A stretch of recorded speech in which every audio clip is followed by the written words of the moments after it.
بے شک اللہ کے نزدیک گنے ہوئے شمار کیے ہوئے جو مہینے ہیں وہ 12 ہیں، اور ان 12 مہینوں میں سے 4 حرمت والے مہینے، عزت والے مہینے ہیں، عظمت والے مہینے ہیں۔ وہ 4 مہینے کون سے ہیں؟ مسلسل ترتیب کے ساتھ ذی القعدہ، ذی الحجہ اور محرم، اور چوتھا مہینہ رجب المرجب جس میں ہم اور آپ زندگی گزار رہے ہیں۔ اس کو رجب الاسم اور رجب الاسب بھی کہا گیا ہے۔ یہ جو 4 مہینے ہیں اس میں جنگ و جدال، قتل و قتال سب حرام ہو جاتے۔ اس دور میں جو جنگیں ہوتی تھی کفار و مشرکین بھی اپنی تلواریں روک لیا کرتے تھے۔ یہ 4 حرمت والے مہینوں کی سارے لوگ عزت کرتے۔ ان 4 مہینوں میں امن و امان قائم ہو جاتا، جیسے 2 قبیلوں میں جھگڑے ہیں، فساد ہے اور ایک دوسرے سے جنگ پر ہمیشہ آمادہ رہتے ہوں، لیکن ان 4 مہینوں کے اندر امن قائم ہو جاتا تھا، راستے کھل جاتے تھے۔ اور اللہ تبارک و تعالیٰ نے قرآن پاک میں ان 4 مہینوں کی فضیلت بھی بیان فرمائی۔ اس میں رجب کے لیے ایسی فضیلت ہے، اللہ کے نبی صلی اللہ علیہ وسلم ارشاد فرماتے ہیں یہ رجب کے مہینے کی فضیلت ایسی ہے جیسے قرآن کی فضیلت دوسری کتابوں پر ہے۔ دوسری کتابوں میں جس طرح سے افضل قرآن ہے، اس طرح سے رجب المرجب تمام مہینوں میں افضل ہے۔ اور نبی کریم صلی اللہ تعالی علیہ وسلم اس میں عبادت کرنے کے لیے ترغیب دیا کرتے تھے۔ اس کو ترجیب بھی کہا جاتا ہے، اور خاص طور پر رجب کے متعلق بزرگان دین نے فرمایا یہ فصل بونے کا مہینہ ہے۔ کھیتی باڑی والے سمجھ سکتے ہیں کہ اس میں بھی 3 موسم آتے ہیں۔ پہلے بیج کی بوائی کا وقت آتا ہے، پھر اس کی سینچائی کا وقت آتا ہے، پھر کٹائی کا وقت آتا ہے۔ تو رجب کا مہینہ یہ فصل بونے کا مہینہ ہے نیکیوں کے، اور شعبان کا مہینہ اسے پانی دینے کا ہے، اور رمضان کا مہینہ فصل کاٹنے کا مہینہ ہے۔ اور رجب کا مہینہ آتے ہی اللہ کے نبی صلی اللہ تعالی علیہ وسلم یہ دعا فرمایا کرتے تھے، اللہم بارک لنا فی رجب و شعبان وبلغنا رمضان۔ سب کو یہ دعا بھی کرنی چاہیے۔ حضور اکرم صلی اللہ تعالی علیہ وسلم یوں عرض کرتے کہ اے اللہ رجب اور شعبان میں تو ہمیں برکت عطا کر اور ہماری زندگی کو رمضان تک پہنچا دے۔ اب رجب آپ نے دیکھ لیا ہے تو اب کثرت سے یہ دعا کرو کہ مولا اس زندگی کا رمضان ہم سے جانے نہ پائے، رمضان تک ہماری سانسوں کو پہنچا دے۔ یہ دعا کثرت سے ہر نماز کے بعد بھی ہونی چاہیے۔ رجب آتے ہی میرے عزیزوں یہ عبادتوں کا موسم شروع ہو چکا ہے، اور سب جانتے ہیں رجب کے بعد پھر ہمارے ہاں مسلسل ایسی شب بیداریاں اور عبادت کے موسم نظر آنے لگتے ہیں۔ پھر شعبان بھی، اس میں رجب میں بڑی رات آتی ہے شب معراج، اور اس کے بعد شعبان میں شب برات، پھر اسی طرح رمضان کا موسم بن جاتا ہے۔ تو اب یہ موسم بنانے کا وقت آ چکا ہے۔ تو سب سے پہلی چیز یہ ہے کہ میرے عزیزوں فصل کے بونے کے لیے کن چیزوں کی ضرورت ہوتی، اس چیز کا خیال رکھیے۔ بیج اگر کھوٹا ڈالے ہو اور ویسی ہی فصل آنے کا انتظار کرو گے تو پھر نہیں ہوگا۔ بیج کو کھرا اور خالص ہونا چاہیے۔ جو نیکیاں کرنا چاہ رہے ہیں اس کو صاف ستھرے اچھے ماحول میں کیے جانے چاہیے۔ کھیتی باڑی کرنے والا جانتا ہے بیج تو وہ بو رہا ہے، زمین بھی اچھی ہے، ساری چیزیں، کئی چیزوں کی ضرورت ہوتی ہے۔ بیج بھی اچھا ہو، زمین بھی اچھا ہو، موسم بھی اچھا ہو، تب جا کر کے اس کی فصل نکلتی ہے۔ بیج اچھا تھا، زمین اچھی نہیں تو بھی فصل نہیں آتی۔ بیج بھی اچھا ہے، زمین بھی اچھا ہے، موسم صحیح نہیں ہے تب بھی فصل نہیں آتی۔ ابھی آپ کے پاس 3 چیزوں کا ہونا ضروری ہے، بیج اور زمین اور موسم۔ بیج جو ہے یہ نیکیاں ہیں، اور زمین تمہارا دل ہے، اس کا اتنا ہی پاک ہونا ضروری ہے۔ اور موسم یہ رجب کا ہے، اس میں تو کوئی شک نہیں ہے کہ عبادتوں کا موسم ہے، فصل کی اچھے لانے کا موسم ہے۔ لیکن سب سے پہلی چیز اب ہمیں ضرورت ہوتی ہے کہ ہم کیا بیج بو رہے ہیں۔ شیخ سعدی رحمت اللہ تعالیٰ نے فرمایا کرتے کہ زمین میں ادرک بو کر کے گنا آنے کی امید تو نہیں کر سکتے، جو بویا ہے وہی اسی کی فصل آئے۔ لوگ عمل خیر کرے تو اس کا نتیجہ بھی خیر آئے گا، اور برائیاں کرے اور پھر رمضان میں یہ انتظار کرے کہ میں نے جو بویا ہے اس کی فصل آئے، تو ایسا نہیں ہوتا۔ بہت سارے لوگوں کا وہ شک بھی میں دور کرنا چاہتا ہوں کہ رمضان المبارکہ میں فضیلتوں کو آپ سنتے آئے ہیں، رمضان ایسا مہینہ ویسا مہینہ، اتنی برکتوں والا، اتنی رحمتوں والا، لیکن بہت سارے لوگوں کے حالات چونکہ تو ہی رہتے رمضان میں ویسی ہی ہیں، وہ کچھ بھی نہیں بدلے۔ تو اس میں رمضان کا قصور ہے کہ اس مہمان کا قصور ہے، اس انسان کا قصور ہے؟ وجہ یہ ہے کہ رمضان المبارکہ یقیناً اتنی برکتوں اور رحمتوں اور سعادتوں لے کر کے تو آتا ہے، لیکن تمہیں 2 مہینے پہلے سے کہا گیا تھا کہ فصل کے لیے تیاری کرو، تم نے بیج نہ بوئے، اپنی زمین کو صحیح کیا ہی نہیں، پھر رمضان میں جو بارش ہو رہی ہے اس کا فائدہ کیا ہے؟ روڈ پر 10 سال بھی بارش برسے وہاں پر کوئی فصل نہیں آئے، کیونکہ وہ زمین سخت ہے اور بیج بونے کے قابل بھی نہیں۔ رمضان المبارکہ میں رحمتوں کی جھماجھم بارش تو ہوتی ہے، لیکن دل اگر سخت ہے گناہوں سے تو اس بارش کا کیا اثر ہوگا اس پر؟ اسی لیے دلوں کی نرمی یہاں سے شروع کریں، رجب المرجب سے، اس کی راتوں میں اللہ رب العزت کو پکارے، مناجات کرے، عبادتوں کے لیے کچھ دن تو خاص کر۔ بہت دنیا میں ہم نے اپنے آپ کو ملوث کر رکھا ہے، کچھ راتیں اللہ رب العزت کی عبادت میں تو لگائے۔ اللہ کے نبی صلی اللہ تعالیٰ علیہ وسلم کی ایک حدیث ہے، جامع الاصول سے نقل کی ہوئی، رجب المرجب کے پہلے جمعے جو ہم لوگ ابھی گزر چکے، ابھی یعنی وہ رات تو گزر چکی، کل کی جو گزری ہوئی رات ہے رجب کی، یہ پہلی جمعہ کی شب تھی۔ اس کے متعلق روایت ہے کہ 12 رکعتیں جو مغرب کے بعد سے لے کر عشاء کے درمیان پڑھتا ہے، اللہ کریم اس کے تمام گناہوں کو معاف کرتا ہے، اور اس سال اس کو پورے طور پر ناگہانی آفات سے محفوظ رکھتا ہے، اور شیطان کے اس پر قابو پانے سے بھی اس کو اللہ محفوظ رکھتا ہے۔ تو یہ تھی تیاریاں، یہ ساری چیزیں ابھی سے تیاریاں ہونی چاہیے۔ رجب کے 3 دن آتے ہیں جس کے متعلق فرمایا گیا ہے ایام بیز میں بھی 13، 14، 15 یا 14، 15، 16 یہ جو تاریخیں آتی ہیں اس میں روزے رکھو۔ اس کی بھی بڑی فضیلت ہے کہ تم تیاریاں ابھی سے شروع کرو کہ رمضان المبارکہ میں اچھی فصل دیکھ سکے، ہمارے جسم کے اندر بدلاؤ آ سکے، ہمارے دل کے اندر انقلاب آ سکے۔ اور تیاری یہاں سے نہ کر کے صرف رمضان میں ہی امید لگائے بیٹھتا ہے تو میرے عزیزوں کچھ تو صفائی کی ضرورت ہوتی ہے۔ آپ نے اگر زمین خریدی کھیتی باڑی کی غرض سے اور گئے، وہاں جاتے ہی آپ نے سوچا کہ اس میں فصل آ جانی چاہیے، تو کسانوں سے پوچھو تو وہ بتائیں گے آپ کو نہیں، زمین کو پہلے صاف کرنا پڑتا ہے، کچرے ہوں گے اس کے اندر بہت سارے، ہل چلاؤ یا کسی بھی طرح سے اس کو صاف کرو، صاف کرنے کے بعد پھر یہ بھی کسان کہتا ہے کہ زمین کو تھوڑا ڈھیلا کر دو، بڑے بڑے ڈھیلے ہوں تو اس کو توڑ دو اور مٹی نرم ہو جائے، اور اس کے بعد پھر کسان کہتا ہے تھوڑا پانی بھی چھڑکاؤ کرو، گیلی ہو جائے، تب جا کر کے تم اس پر بیج بو۔ میرے عزیزو یہ رجب بیج بونے کا موسم ہے، تو پہلے زمین کو ڈھیلا تو کر لو، زمین کے اندر جو کچرے ہیں اس کو نکال تو دو، دل کے اندر جو وسوسے بھرے ہوئے ہیں، گناہوں کے خیالات بھرے ہوئے، اس کو پاک تو کرو۔ اس کو پاک کرنے کے لیے اللہ کریم کی بارگاہ میں آ کر گڑ گڑاؤ، تمہارا ایک آنسو تمہارے تمام گناہوں کو اور اللہ کی غضب کو ٹھنڈا کر دیتا ہے۔ ہاں، ایک آنسو کا قطرہ تمہارے لیے اللہ کریم ہے، موتی سمجھ کے شان کریمی نے چن لیے قطرے جو گرے تھے عرق انفعال کے۔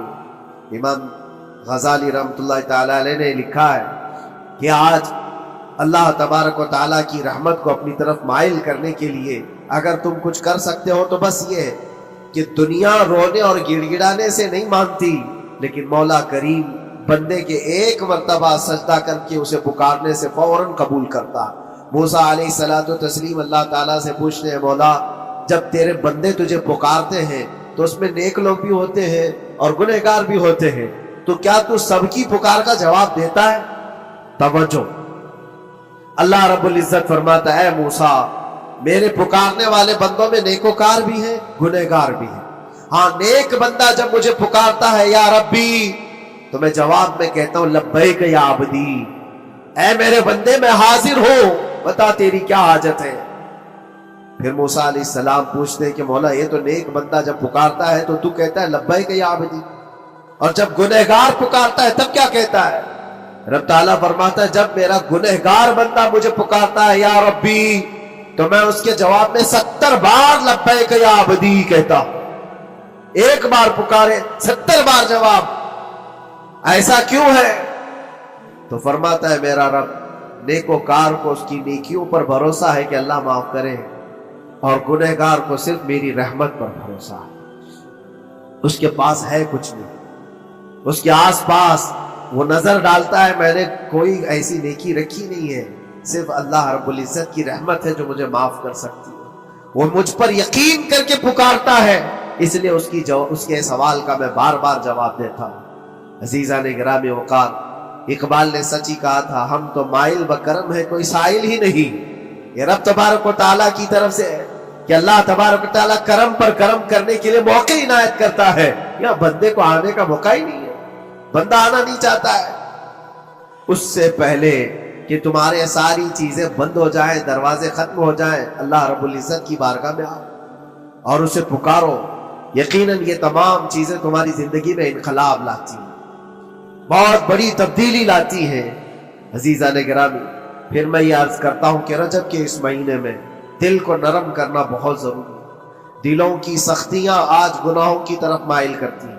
ہمارا دل سخت ہے یا نرم ہے، اس کو پہچاننے کے کئی تھرمامیٹر دیے گئے ہمارے پاس، چیک کرو ہمارا دل کس پوزیشن میں ہے آج۔ امام غزالی فرماتے 3 علامتیں ایسی ہیں جس سے پتہ چل جاتا ہے انسان کا دل سخت ہے یا نرم ہے، بیمار ہے یا صحت یاب ہے۔ یہ ڈاکٹر لوگ اسکیننگ سے یا سونوگرافی سے نہیں بتا سکتے کہ تمہارے دل کی یہ کیفیت، کیسے اس کو اہل بصیرت سمجھ سکتے؟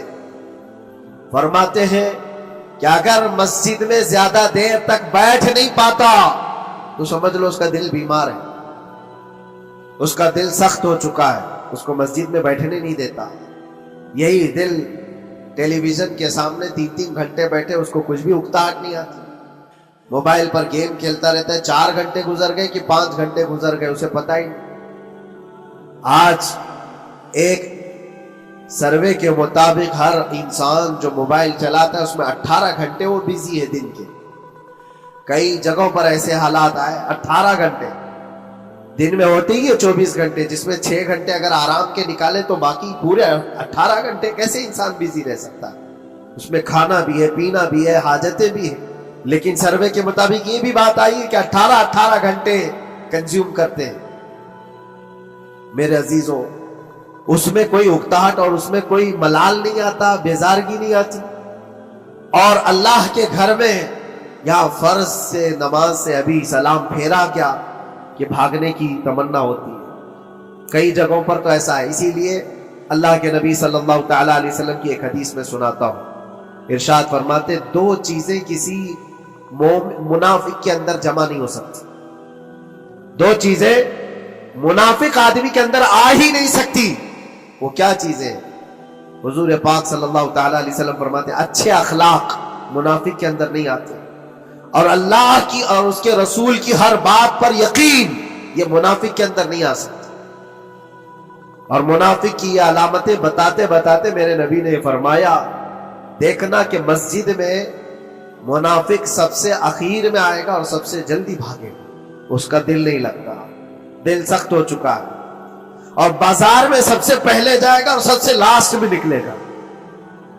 بازار اس کے دل لگنے کی جگہ ہے، اس کے وہاں پر تفریح کی جگہ ہے۔ اور مومن کی علامت یہ فرمایا کہ مومن مسجد میں جلدی آتا ہے اور دیر سے جاتا ہے، اس کا دل لگا رہتا ہے۔ اور مومن بازار میں لوگوں کے شروعات میں نہیں، اپنی ضرورت کے مطابق گیا اور نکل آیا۔ اور فرماتے میرے آقا صلی اللہ علیہ وسلم روئے زمین پر سب سے اچھی جگہوں میں سے کوئی جگہ ہے تو اللہ کا گھر ہے، مسجد ہے، اور سب سے بری جگہوں کے متعلق فرمایا وہ بازار ہے۔ اب یہاں پر دلوں کے متعلق میں عرض کر رہا ہوں کہ کس کا دل کس پوزیشن میں ہے، اسے آج خود آزما لینا چاہیے۔ دوسری علامت، امام غزالی فرماتے ہیں قرآن پاک کھولے گا وہ صفحہ 2 صفحہ سے زیادہ پڑھ نہیں پائے، بند کرنے کا دل کرے گا۔ یہ تو چھوڑو اٹھانے کے بعد پڑھنے نہ پڑھنے کی بات ہے، کچھ تو چھونا بھی نہیں چاہتے، اٹھاتے ہی نہیں. سال پورا ہو گیا تو قرآن پکڑتے نہیں، تو پھر دل کی کیفیت کیا ہو چکی ہوگی؟ دل کیسا مریض ہوگا؟ بعض لوگ ہم سے یہ کہتے بھی تھے کہ حضرت پڑھنا تو آتا نہیں، کیا کریں گے قرآن؟ کہا اٹھانا تو آتا ہے. میں نے ان سے پوچھا قرآن اٹھانا تو آتا ہے، جب قسم کھانے کی بات ہوتی ہے تو کیسے قرآن اٹھا لیتے ہو، سر پہ رکھ لیتے ہو؟ اسی طرح سے قرآن کو ہی اٹھا کر کے سینے سے لگا کر اللہ کی بارگاہ میں دعا کرو کہ مولا میرے دل کے دروازے کھول دے. اور قرآن کوئی سخت چیز نہیں ہے، اللہ وعدہ فرما رہا ہے ہم نے قرآن یاد کرنے کے لیے آسان بنایا ہے. کوئی یاد کرنے والا؟ وہ خود قرآن تمہارے دل میں اتر جائے گا. کوشش کرو. دل کی بیماری کی 2 علامتیں میں نے بتایا. اگر بیمار دل ہے تو زیادہ یہاں بیٹھ نہیں سکتا اور زیادہ دیر قرآن پڑھ نہیں پاتا. تیسری بات فرماتے ہیں کہ تیسری علامت یہ ہے کہ ہمارا دل اگر سخت ہو چکا ہے تو جیب میں پیسے ہوں گے لیکن کوئی مانگ رہا ہوگا اللہ کے نام پر، دینے کی طبیعت نہیں ہے، دینے کی طبیعت نہیں کرتی. اور یہ چیز ہاتھ اٹھانے کو تمہارا دل نہیں کرتا تو سمجھ جاؤ کہ دل بیمار ہے. اور دل کی بیماری لے کر کے اگر کوئی رجب میں سوچتا ہے کہ میں بیج بوؤں گا تو کیا فائدے؟ زمین سخت ہے، زمین سخت ہے اور اس پر بارش بھی ہوگی تو کچھ فرق نہیں پڑتا، فصل نہیں آئے گی. دل کو نرم کرو. اور ایک علامت میں بتاؤں، اور ایک علامت کہ دل نرم ہے یا سخت ہے، اس کی ایک علامت یہ بھی ہے، اللہ کا جب ذکر کرے، جنت کا جب ذکر کرے، جہنم کے عذابات کا ذکر کرے، قبر کے معاملات کا ذکر کرے، حشر کے سوالات کا ذکر کرے، تو اس کی آنکھیں ڈبڈبا جائیں اور آنسو نکل آنے لگے. قرآن کی آیتیں سن کر کے اس کا دل ہلنے لگے اور آنسو آ گئے تو سمجھ جاؤ کہ اس کا دل نرم ہے. ابھی اس کا دل بیمار نہیں ہوا، ابھی اس کا دل بیمار نہیں ہوا. لیکن یہاں تو پوزیشن الگ ہے، سچویشن الگ ہے. ہم تو پتہ نہیں کن کن چیزوں میں رو لیتے ہیں لیکن اللہ کا کلام سنتے ہوئے کسی کے کان پر جوں بھی نہیں رینگتی. لوگ تو گانوں پر تھرکنے والے اور نغموں پر اچھل کود کرنے والے وجد کی بات کرتے ہیں، لیکن اللہ کا کلام پڑھنے پر کوئی کسی کو وجد کیوں نہیں آتا؟ یہ ایمان کی علامت ہے. قرآن میں اللہ نے فرمایا وَإِذَا تُلِيَتْ عَلَيْهِمْ آيَاتُهُ زَادَتْهُمْ ایمانا. جب اللہ کی آیتیں ان پر تلاوت کی جاتی ہیں، مومنین پر، ان کا ایمان بڑھ جاتا ہے. کیا آپ امام کے پیچھے قرات سن کر کے اپنے دل میں ہلچل محسوس کرتے ہیں؟ سننے کی طبیعت کرتی ہے. بلکہ ادھر نماز پڑھ کر کے جانے کے بعد آدھے گھنٹے کے بعد پوچھے آج پہلی رکعت میں کیا پڑھا تھا، دوسری رکعت میں کیا پڑھا، آپ کو پتہ ہی نہیں رہتا. یاد ہی نہیں امام صاحب کیا پڑھ رہے تھے، میں تو دکان کا حساب کتاب کر رہا تھا، کیا خبر ہے کہ انہوں نے کیا پڑھا. تو قرآن کو توجہ سے پڑھے ہوتے تو تمہارے دل میں بھی وہ باتیں اثر کر رہی ہوتی. میرے عزیزوں، کتنے ایسے لوگ ہیں جو صرف اور صرف قرآن پاک کی تلاوت کی وجہ سے دلوں کو نرم کر دیا گیا. میں اسی بات پر آج فوکس کر کے ختم کر دوں گا. رجب المرجب بیج بونے کا موسم ہے تو دل کے نرمی کے ساتھ ہی بیج بو، کیونکہ یہ زمین ہے تمہاری، اور زمین نرم نہ ہو تو کتنی بھی نیکیاں کرو کیا فائدے کی. دل سخت ہے، گناہوں سے لبریز ہے، اور دل کو نرم کرنے کا علاج 2 چیزیں بتائیں گے، کریں گے انشاءاللہ. 2 چیزیں بڑی آسان. اگر دل کو نرم کرنا ہے تو 2 چیزیں فرمائی گئی، کثرت سے قرآن پاک کی تلاوت کرو یا کثرت سے میرے نبی پر درود پاک پڑھا کرو. 2 چیزیں کر کے دیکھو تمہارا دل نرم ہو جائے. اور بھی دوسرے علاج بھی میرے آقا نے فرمایا. ایک صحابی آئے تھے، انہوں نے عرض کیا یا رسول اللہ صلی اللہ علیہ وسلم، لوگ آپ کے پیچھے نماز پڑھتے ہیں تو زاروں قطار رونے لگتے ہیں، جب آپ دعا کرتے ہیں تو وہ داڑے مار کر کے روتے ہیں. میں کبھی رو نہیں پاتا، میرا رونا نہیں آتا، میں بھی قرآن سنتا ہوں، میں بھی آپ کے پیچھے نماز پڑھتا ہوں. تو حضور پاک صلی اللہ علیہ وسلم نے فرمایا تمہارا دل سخت ہو گیا، تمہارا دل سخت ہو گیا ہے. انہوں نے کہا کیا کروں، علاج کیا ہے اس کا؟ وہ مسیحا امت ہے میرے آقا، ہر ایک کا علاج جانتے ہیں، کس کو کون سا علاج دینا ہے. نبی پاک صلی اللہ تعالی علیہ وسلم فرماتے جاؤ کسی یتیم بچے کے سر پر ہاتھ پھیرو، اللہ تمہارا دل نرم کرے. ان کے لیے وہ علاج رکھا گیا تھا. جس کو جیسا علاج بتایا میرے آقا صلی اللہ علیہ وسلم نے، کسی یتیم کے سر پر ہاتھ پھیرو دل نرم ہوگا، لیکن دل کے نرم ہونے کے علاج اللہ کے نبی صلی اللہ علیہ وسلم کے شفا خانے میں ہے۔ ہاتھ سے آپ کثرت سے درود پاک پڑھو، پھر دیکھو آپ کے دل کے اندر انقلاب آتا ہے یا نہیں، آپ کے چہرے کا نور بڑھ جائے گا، زبان کا اثر بڑھ جائے گا، عمل خیر کی طرف رغبت بڑھ جائے گی۔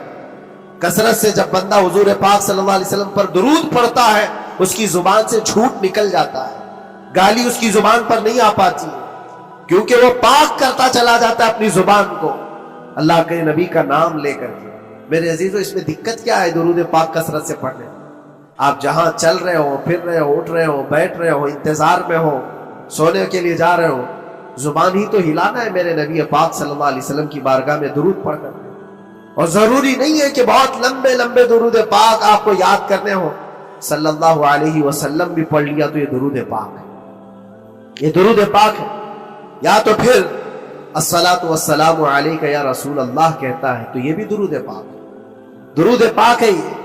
اور دل کو جب نرم ہو جائے گا تو انشاءاللہ العزیز آپ اس کے اثر بھی دیکھیں، اس کے اثر بھی دیکھیں، کیسے کیسے لوگوں کی بات میں کروں میرے عزیز۔ آپ کو پتا ہے تاریخ کے اوراق الٹ کر کے دیکھو، ایک صحابی حضرت نعیم وہ راستے پر گزر رہے تھے، دیکھا ایک کڑیل جوان مکہ کا جس کو سارے لوگ دیکھ کر پہلوان کہتے اور ڈرتے تھے، گھبراتے تھے، 27 سال کا کڑیل جوان ہے اور ہاتھ میں تلوار کھینچے ہوئے تیزی سے آ رہا ہے، یہ پہلوان کوئی اور نہیں عمر ابن خطاب ہے۔ حضرت نعیم کہتے دیکھ کر کے میں گھبرا گیا، اتنی تیز و ترال چال اور چمکتی ہوئی تلوار، کہاں کا ارادہ ہے؟ پوچھا حضرت نعیم نے کہاں جا رہے ہیں؟ عمر ابن خطاب نے کہا محمد کا قتل کرنے جا رہا ہوں، معاذ اللہ رب العالمین، اس لیے کہ ایمان لائے ہوئے نہیں تھے۔ یہ دلوں کی سختیاں ہیں، یہ دلوں کا منجمد ہونا بتا رہا تھا کہ وہ نبی پاک صلی اللہ علیہ وسلم کے قتل کے لیے نکلے۔ حضرت نعیم نے صرف راستہ روکنے کے لیے ان سے کہا ان کا بعد میں قتل کرنا، پہلے تیری بہن اور بہنوی کا گھر بھی دیکھ لے، وہ بھی تو کلمہ پڑھ رہے ہیں، وہ بھی تو کلمہ پڑھ رہے ہیں اسی رسول کا۔ تو غصہ اور بڑھ گیا کہ میرے گھر میں یہ ہو چکا ہے، میں تو جس کا قتل کرنے جا رہا ہوں وہ میرے گھر تک آیا ہوا ہے۔ کہا پہلے میری بہن اور بہنوی کا کام تمام کرتا ہوں، اسی غرض سے وہ آئے تھے۔ اور جس وقت اپنے بہن کے گھر کے باہر کھڑے تھے، اتفاق ایسا کہ اندر سے قرآن کے پڑھنے کی آواز آ رہی تھی۔ ایک صحابی حضرت خباب وہ قرآن پڑھا رہے تھے حضرت عمر کی بہن کو اور ان کے بہنوی کو، اور کیا بہترین انداز رہا ہوگا جو رسول اللہ سے ڈائریکٹ سنے ہوئے لوگ تھے، اللہ کا کلام اترا ہوا ہے جن کے اوپر، وہ اس وقت حاضر رہے ہوئے لوگ ہیں، قرآن کو پڑھ رہے تھے۔ طٰہٰ ما انزلنا علیک القرآن لتشقی الا تذکرۃ لمن یخشی۔ عرب لوگ اچھی طرح سے جانتے تھے ایک ایک حرف کا معنی کیا ہوتا ہے، وہ عربی جانتے تھے، ان کی مادری زبان تھی، اور اس قرآن کے اندر جو مٹھاس تھی، عمر ابن خطاب کان لگا کر سنتے رہے سنتے رہے سنتے رہے، لیکن غصہ جو اندر سے تھا، دل کی جو سختی تھی، آئے تھے مارنے کے لیے، دروازہ زور زور سے ٹھوکنے لگ گئے، اندر لوگ ڈر گئے، حضرت خباب کو چھپا دیا، بہن اور بہنوی نے دروازہ کھولا، دروازہ کھلتے ہی ان پر حملہ آور ہو گئے۔ عمر ابن خطاب مارا، اپنے بہنوی کو بہت مارا کہ تم یہ کیا کر رہے ہو، دین بدل چکے ہو، یعنی تم یہاں سے نکل کر کے دوسری جگہ چلے گئے ہو، صحابی ہو گئے ہو۔ اپنی بہن کو بھی مارا، یہاں تک کہ ان کی ناک پھٹ گئی۔ جب لہو لہان ہو گئے تو عمر ابن خطاب نے دیکھا کہ میں اپنی بہن اور اپنی بھائی کو مار رہا ہوں، پھر تھوڑی دیر کے لیے دل میں رحم آیا، اور دل میں رحم آیا کس چیز کا، کس چیز کی وجہ سے نرم ہوا دل میرے عزیزوں؟ بھائی اپنے بہنوی کی اور اپنی بہن کی پٹائی کو دیکھ کر کے نہیں، ان کو دیکھا تھوڑی دیر کے بعد اور کہا چلو چھوڑو جانے دو، جو ہوا سو ہوا، لیکن جو تم لوگ پڑھ رہے تھے میرے آنے کے وقت مجھے دوبارہ پھر سے سناؤ تھا۔ وہ کیا کلام تھا، وہ کون سا کلام تھا؟ اتنا سننا تھا کہ بہن نے محسوس کر لیا کہ دل کی نرمی کا دروازہ کھل چکا ہے۔ یہ قرآن ہے جس نے دلوں کے دروازے کھولے ہیں، مکہ والوں کے قرآن ہے، دل کی نرمی کی طرف دروازہ کھل چکا ہے۔ تو عمر ابن خطاب سے کہا کہ تم غسل کر لو، تم پاک ہو جاؤ، ہم قرآن تمہیں سناتے ہیں۔ اور انہیں پاک کیا گیا، تو حضرت خباب جلدی سے باہر آئے، کہا میں سناتا ہوں۔ حضرت عمر کو جب یہ آیتیں سنائی گئی جھوم کر کے سننے لگے۔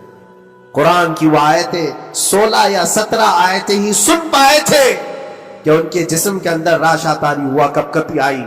کہا کہ چلو محمد کے پاس صلی اللہ تعالی علیہ وسلم، مجھے لے کر کے چلو، میں ان سے بات کرنا چاہتا ہوں۔ میرے عزیزو، بھائی اور بہنوی اور بہن لے کر کے چلے، اور اس وقت حالات سخت تھے مکہ کے۔ حضور پاک صلی اللہ تعالی علیہ وسلم کے پاس 39 صحابہ تھے جو ایمان لائے ہوئے، اور پہرے داری میں امیر حمزہ کھڑے رہتے تھے کہ کوئی آئے گا تو میں اس کی برابر خبرگیری کروں گا۔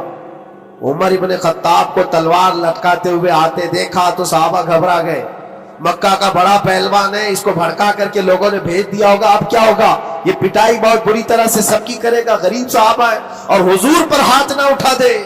سب ڈرنے لگے۔ حضور پاک صلی اللہ علیہ وسلم سے آ کر کہنے لگے کہ یا رسول اللہ صلی اللہ علیہ وسلم، عمر آ رہا ہے اور ہاتھ میں تلوار ہے۔ اللہ کے نبی صلی اللہ علیہ وسلم نے فرمایا وہ میری گردن نہیں، اپنی گردن دینے آ رہا ہے، وہ میری گردن لینے نہیں، اپنی گردن دینے آ رہا ہے۔ وہ مخبر صادق صلی اللہ علیہ وسلم جانتے ہیں کون میرا غلام ہے اور کون منافق ہے۔ عمر ابن خطاب آئے تو حضور نے فرمایا راستہ دے دو۔ آتے ہی انہوں نے تلوار زمین پر پھینک دی۔ چہرے جمال جہاں آرا کو دیکھا۔ حضور پاک صلی اللہ تعالی علیہ وسلم سے پوچھا، پھر وہ آیتیں سنائے۔ اب سوچو میرے عزیزو، صحابی سے سننا، یہاں تو ہم قاری قرآن سے سنتے ہیں قرآن کی آیتیں، 1400 سال کے بعد آج بھی قرآن کا وہ اثر لگتا ہے دل کے اوپر۔ یہ ان سے جو 1400 سال کے بعد جس قاری قرآن سے سنا وہ تو صحابہ سے سنے، اور صحابہ سے بڑھ کر کے اللہ کے نبی سے جو قرآن سنا ہو، خود نبی پاک کی زبان اقدس سے۔ اور جب اللہ کے نبی صلی اللہ تعالی علیہ وسلم نے آیتیں تلاوت کی، عمر ابن خطاب کی آنکھوں سے آنسو شروع ہو گئے، زارو قطار رونے لگے، اور پھر پکار کر کہا اشہد ان لا الہ الا اللہ واشہد انک رسول اللہ، میں گواہی دیتا ہوں کہ اللہ کے سوا کوئی معبود نہیں، اور میں گواہی دیتا ہوں کہ آپ اللہ کے رسول ہیں۔ میرے عزیزو، عمر ابن خطاب رضی اللہ تعالیٰ عنہ کو اس طرف لانے والا، دل کو نرم کرنے والا، یہ قرآن پاک اللہ کا کلام ہی تو ہے۔ آج گناہوں سے اس پر بہت ساری پرت جم گئی ہے، ہمارے دلوں کے حالات ایسے ہو گئے، قرآن اٹھاؤ دلوں کو نرم کر دے گا، اور رجب المرجب میں قرآن کو پڑھو گے زمین نرم ہو جائے گی، اور پھر اس کی برکتیں تم رمضان میں دیکھو گے۔ ایک دو نہیں، ہزاروں ایسی ہیں۔ ایک ایسے مشہور ڈاکو، بغداد کے لوگ ڈرتے تھے، بغداد کے لوگ اتنا ڈرتے تھے کہ جو بھی قافلہ جائے گا لٹ جائے گا۔ فضیل بن عیاض، جو بھی قافلہ نکلتا تھا اس راستے سے لٹ جاتا تھا، کوئی بچ نہیں پاتا تھا۔ اور ایک قافلہ آ رہا تھا عرب سے، اور مال تجارت لے کر بغداد کی طرف جا رہا تھا، تو قافلے والوں نے یہ مشورہ کیا کہ یہ جو قافلہ جا رہا ہے یہ اس راستے سے جا رہا ہے، فضیل بن عیاض ڈاکوؤں کا سردار وہاں رہتا ہے، بہت سارے ڈاکو اس کے ساتھ ہیں، وہ تو رہزن ہے، راستے پر روک کر کے مال لوٹ لیتے ہیں۔ تو قافلے میں ایک قاری قرآن تھے، انہوں نے کہا ٹھیک ہے اب راستے پر آ ہی چکے ہیں تو کیا کر سکتے ہیں، چلو بیٹھ کر کے نکلتے ہیں، میں قرآن کی تلاوت کرتا رہوں گا اونٹ پر بیٹھ کر کے، اللہ کریم اس برکت سے ہمارا راستہ آسان کر دے۔ قاری قرآن نے قرآن کی تلاوت شروع کر دی، اور جب وہ راستہ آیا جو فضیل بن عیاض کا تھا، فضیل بن عیاض ایسی ڈاکہ زنی اور ایسی رہزنی میں مشہور آدمی، جن کے آس پاس، جن کے ہاتھ کے نیچے 1000 سے زیادہ ڈاکو کام کرتے ہو، بغداد پورا ڈرتا تھا، پورے راستے وہاں پر کوئی بھی سلامت نہیں جا پاتا تھا۔ اس راستے پر ایک قاری قرآن جب آیا، میرے عزیزو تلاوت کیا کر رہا تھا، سورۃ الحدید کی آیت تھی، الم یأن للذین آمنوا ان تخشع قلوبهم لذکر اللہ، وہ قرآن کی آیت ہے۔ اللہ کے کریم فرماتا ہے کیا ایمان والوں کے پاس ابھی وہ وقت نہیں آیا کہ اللہ کا ذکر سنتے ہی یا اللہ کا ذکر ہوتے ہی ان کا دل کانپنے لگ جائے، ان کا دل ہلنے لگ جائے۔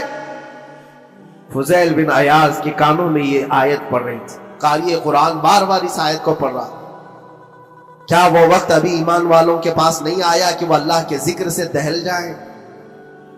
اتنا اثر کر گئی آیت، اتنا اثر کر گئی، فضیل بن عیاض نے ہتھیار پورے پھینک دیے اور چیخ چیخ کر کے کہنے لگا